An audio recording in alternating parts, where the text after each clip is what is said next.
빅독 이야기 노령견의 아픈 과거.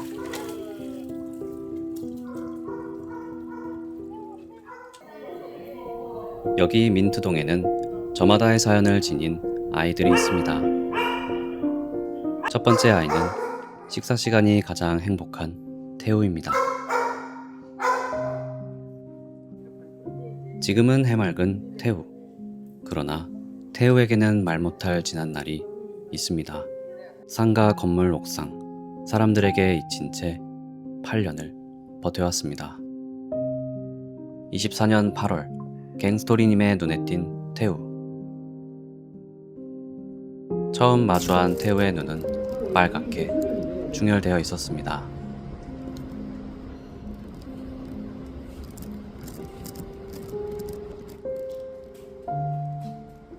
홀로 살아온 태우에게 다른 친구들은 그저 낯설고 조심스러운 존재였습니다.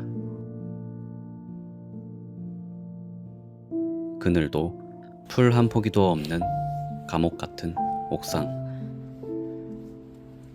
태우는 그 좁은 옥상에서 8년을 보냈습니다.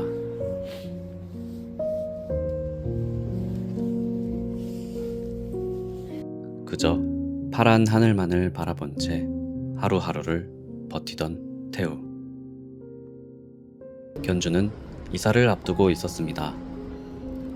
갈 곳이 없으면 시골 빈집에 묵어 밥만 주겠다고 했습니다. 또 다른 고통 속으로 보내질 뻔한 순간, 많은 분들의 도움으로 태우는 빅독 포레스트로 오게 되었습니다.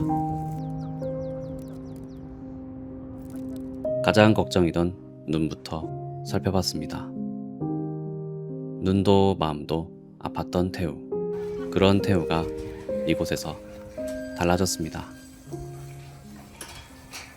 태우는 이제 밥 시간을 가장 기다립니다. 신나게 춤을 추고 밥을 달라 찢으며 하루를 채워갑니다. 가끔은 반찬 투정도 부립니다. 그러나 이내 그릇을 비우고 산책에 나섭니다. 이 여름 태우는 난생 처음 수영에 도전했습니다. 처음 물을 만난 뒤로 태우는 물을 좋아하게 되었습니다. 지난 날을 잊은 듯 오늘을 살아가는 태우. 태우의 하루는 그렇게 흘러갑니다.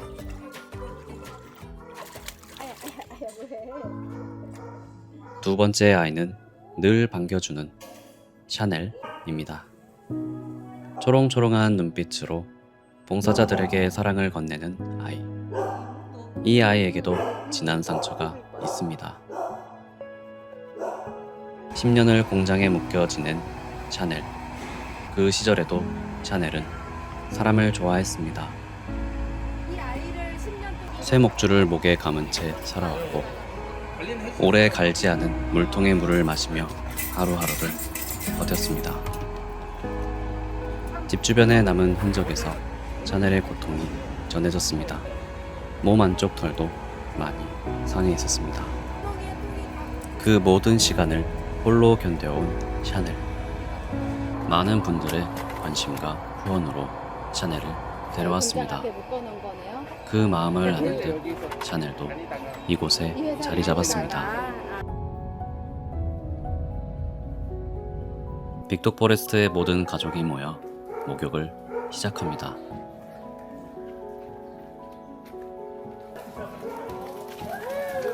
목욕이 끝난 뒤 곧바로 병원으로 향했습니다. 두려웠는지 자꾸만 몸을 뒤척이는 샤넬. 다음부터 갖고 오겠습니다. 눈에는 이미 염증이 깊었고 쇠목줄을 물어뜯어 상처가 깊게 남아 있었습니다. 홀로 그 아픔을 오래 견디면서도 웃는 얼굴로 지내온 샤넬. 샤넬의 지난 상처를 함께 보듬어줄 따뜻한 가족이 필요합니다. 샤넬은 지금 이곳에서 지냅니다. 눈빛으로 조용히 밥을 정하고 밥시간을 기다리는 법도 천천히 먹는 법도 배웠습니다. 건강은 주기적으로 살피고 있습니다. 이제는 친구들과 함께 목소리를 내기도 합니다. 사람을 좋아하는 샤넬은 오늘도 이곳에서 가족을 기다립니다. 세 번째 아이는 웃는 얼굴이 매력적인 레드입니다. 오랜 시간 식당 입구에 묶여 사료와 남은 갈비뼈로 하루를 버티던 레드. 무더운 여름에도 그저 해맑게 웃고 있었습니다.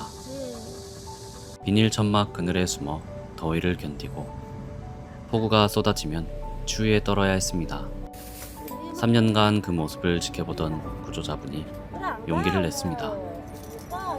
물과 밥을 챙기며 레드를 돌봐주셨습니다.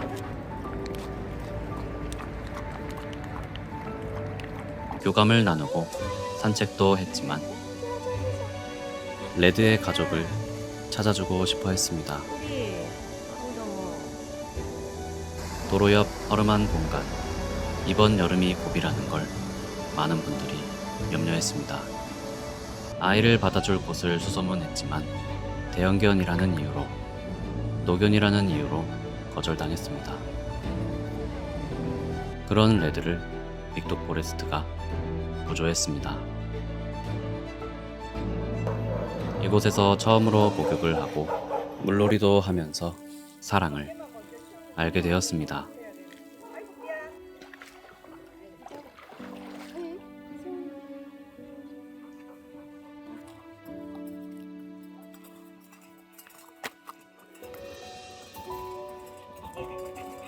레드도 가족을 기다리고 있습니다.